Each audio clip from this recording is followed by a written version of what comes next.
જય હિન્દ મિત્રો, જય શ્રી રામ।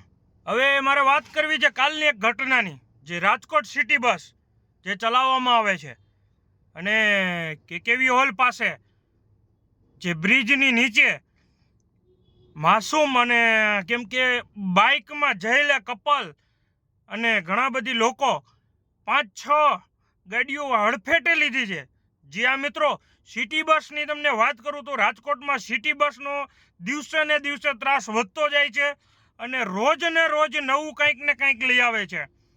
અને કાલ તો એવી ઘટના થઈ ગઈ છે કે સિટી બસવાળા ભાઈ ડ્રાઈવરે એ બ્રેક મારતા જ ભૂલી ગયા, જેના કારણે 3 લોકોના મોત થયા છે અને હજી 4-5 જણા હોસ્પિટલમાં દાખલ છે।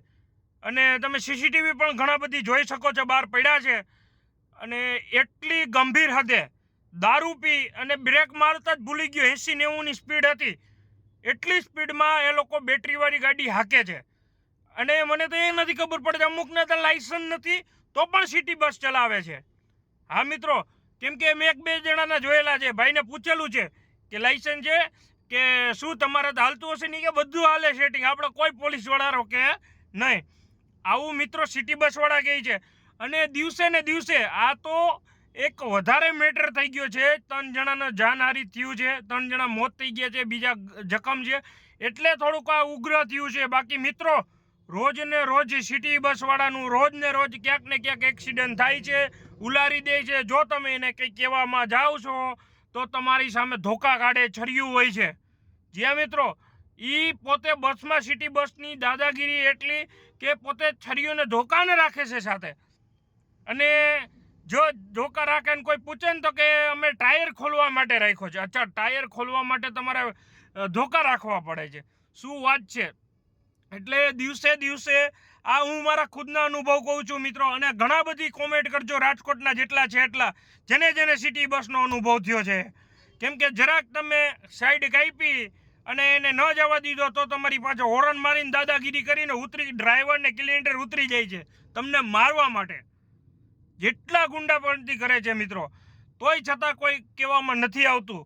હવે પોલીસને, રાજકોટ પોલીસને એટલું જ કહેવા માંગુ છું કે દિવસે દિવસે આ લોકોનો ત્રાસ વધતો જાય તો ચેકિંગ હાથ ધરે, લાયસન્સથી માંડી અને વ્યવસ્થિત માણસો જે દારૂ પીએ છે એને કાયદેસર કાર્યવાહી કરવી જોઈએ। આજે 3ના જીવ ગયા છે, કાલે 10ના જીવ જશે આ લોકોના કારણે।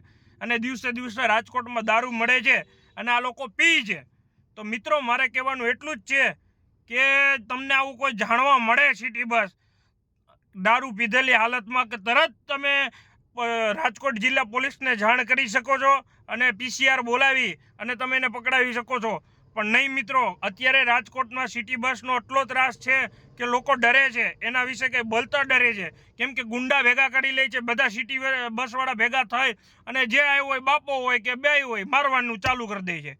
આ લોકોનો દિવસે દિવસે ત્રાસ વધતો જાય છે અને સિટી બસને, નગરપાલિકાને, RMC વાળાને પણ એવું કહેવું છે કે આ ધીમે ધીમે જે લોકો આવી ગુંડાગર્દી કરે છે એને ડાયરેક્ટ સસ્પેન્ડ કરો, કાઢો।